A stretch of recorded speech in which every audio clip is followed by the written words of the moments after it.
Well, hello everybody. I got my girls, so they have to put up with my Facebook Live. Actually, I've been very busy in research, sharing a lot of groups. I spoke to Jeremy Gibson today.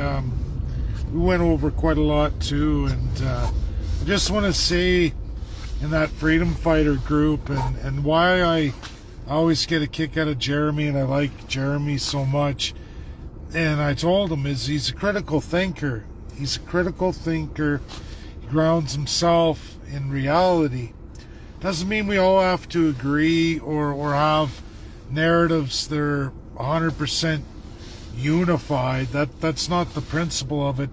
It's the idea that as we go through truths, as we learn them, we are not afraid to approach each other and share openly in many groups. And I've been doing that for well over a week straight on other platforms. I've been involved heavy in Twitter, and this morning I basically hit the jackpot, and it's the USA Unity Party, and of course they're all Americans, and it's their take, their truth as they see it. And what's very impressive is a lot of the work I've been doing for many years now.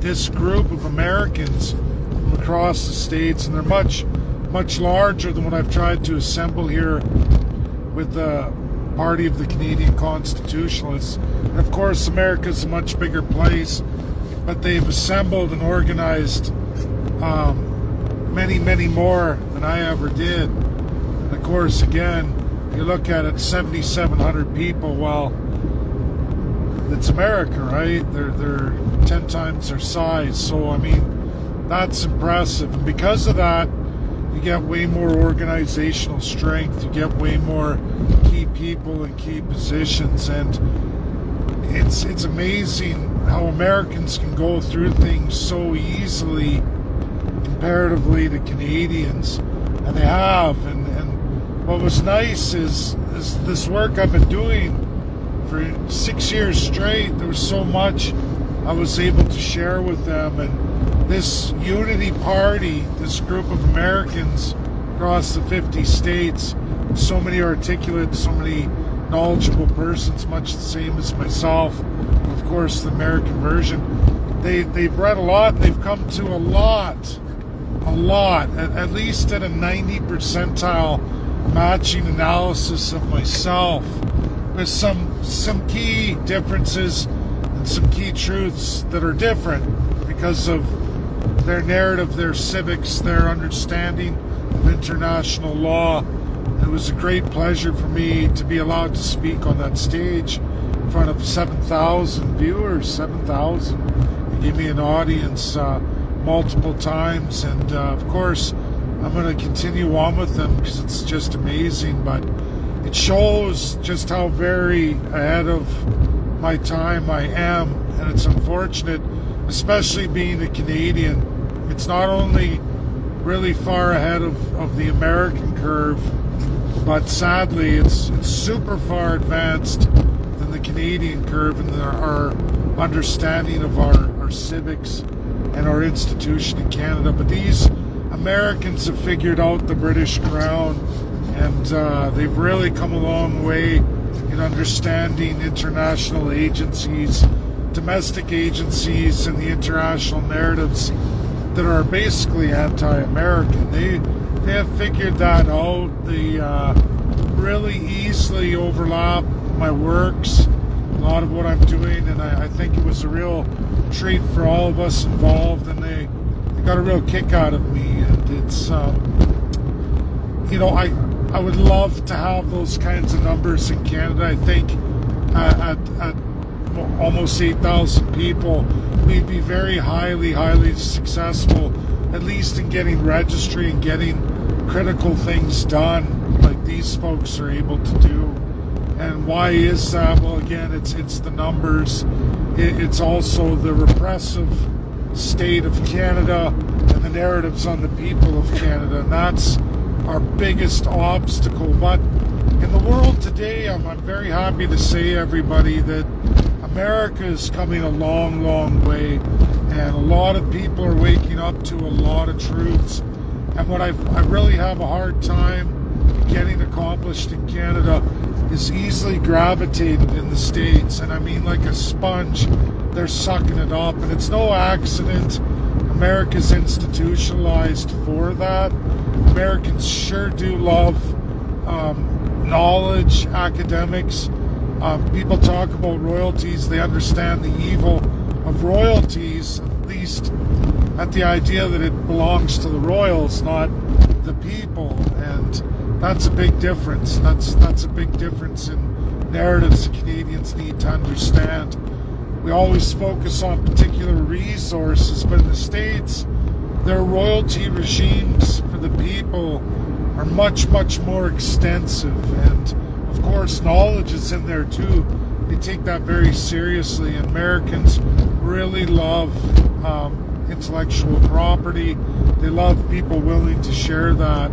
I've been doing that. I did that this morning, again on a terrific space, and again an audience of over 7,000. I'm logged in there, and I really expanded knowledge. I really presented much that that group of Americans needed to know, and they got strong ties to the Libertarian Party. Contrary to what people say, USA may be functionally a two-party state, but there are actually multiple parties. They're just never able to get credence. They're never able to get on the stage of the electorate. And very few times in American history, but it's been done.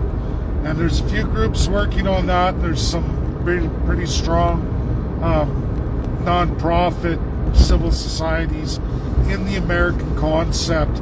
I was able to easily work out sovereignty with Americans. For Canadians talking about sovereignty and the false narratives of sovereignty, you really need to look at the Unitary Party of America, United States. They've got that articulated very well. So Canadians in that narrative believing certain misdirections of sovereignty that's completely myth-busted in the United States, they articulated extremely well. It was very easy for me to add to that narrative, and Americans clearly see that the sovereignty that Canadians are narrating in freedom groups is not correct at all. The idea of the corporate America and corporate countries, Admiralty law, I expanded their horizons again. Large group of Americans quickly took that knowledge in, quickly understood it, quickly adopted the narrative. I mean, snap of a finger, wow, show them some links, show them some things of the Crown, designs like Canada, and literally thousands of Americans quickly absorbed that, understood it, like I could never get Canadians to understand. And that's heartbreaking in itself, but not entirely unsurprising. And it was a real blessing for me this morning, and more than 3 hours in that group, and it was just magical. And you know, I'm working in Twitter. I'm hoping some of these Americans with huge followings, hundreds of thousands, literally, they can have spaces viewed by hundreds of thousands in an hour period. And I'm talking to several of them. Of course, I don't have a big following, but they're not dummies. I mean, they look at who's following me. They look at what I showcase from Facebook, who in the States is following me between Facebook and Twitter. And I mean, you can't just discard that as, why are these people following me and their stature and their world experiences that are real, credible, and published. People who've gotten sovereignty or have taken it extremely farther than any Canadian or American has. You can't just say that's not something we're going to look at. I was very blessed to share to these Americans, largely Republicans and libertarians, as very privileged to share the knowledge of South Africa and many, many other successes of the United States on independence of nations, sovereignty, self-determination, full-on dismemberment. Americans took that, some of them shockingly, but not like a Canadian where they just dismiss it or pretend it's not real. They take it. They are going through it. They're looking at it. I'm excited to what the next spaces will be as their knowledge is expanded. America is not weak. It can be, as they're seeing corruption of government. They're not immune to that, especially in the executive, especially in their House. They're not immune to it. But there's enough checks and balances to reclaim that power and restore it. It happens in American civics and history all the time, and since World War II. Many times the right president comes along and completely upheavals all of the evil and restores the balance back to the American people who are sovereign or are sovereign in their 50 states. And that's very important. The American Indian, the two-state solution that is the United States, I think that really widened and expanded American knowledge this morning, and I was very happy to showcase that the whole idea of Israel and the corruption of the Democrats today is not America. It's not America in the long run, and it's not America on the world stage at large. And I hope in time Canadians gravitate to these truths. I hope they do. God knows I fight harder than most as much as I can. I try to keep that real. I try to keep it that what is navigatable, what is able to be done, and I keep it legal. And if you stray from that, you're doing a great disservice to everybody. No matter your short-term gains you think you're gaining, you will lose in the long run. And again, people who've gone the distance, way further than myself and thousands of others ever have, proven gone further to the fullest extent, they're following me, not following these others. And it's not to toot horns or whatever, it's to showcase that I live in reality of what is, not what isn't, or what I want it to be, and I'm not willing to sacrifice that truth so that I can get short-term gains that lead to long-term problems that are going to destroy something you're trying to build. I just won't do it. And I'm proud of all those that stay with me and don't do it. And I'm proud of all the critical thinkers who keep that true to them. And that's what you have to do.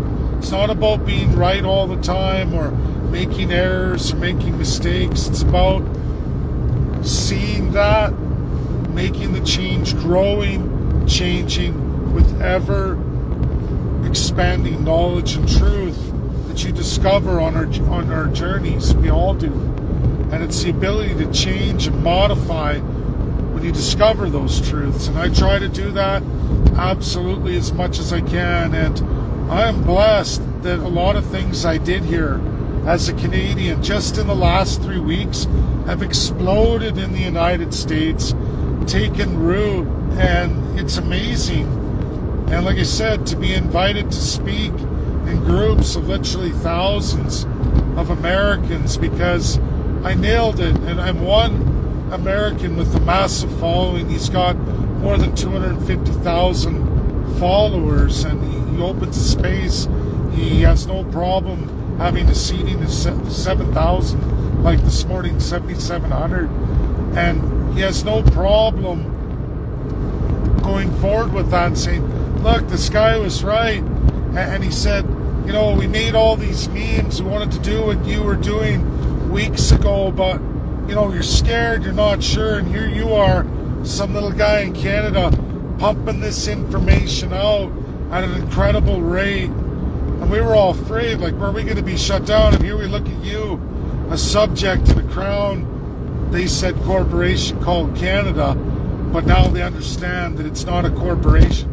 It looks like that because we're subjects, we're slaves, we're not citizens like America.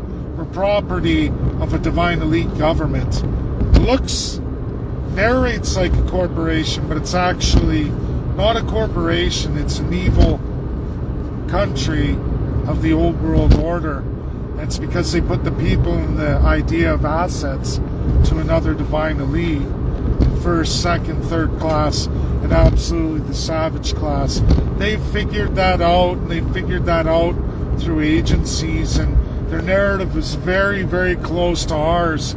They're just missing knowledge that only someone raised as a subject in a crown country like Canada could give in extreme detail.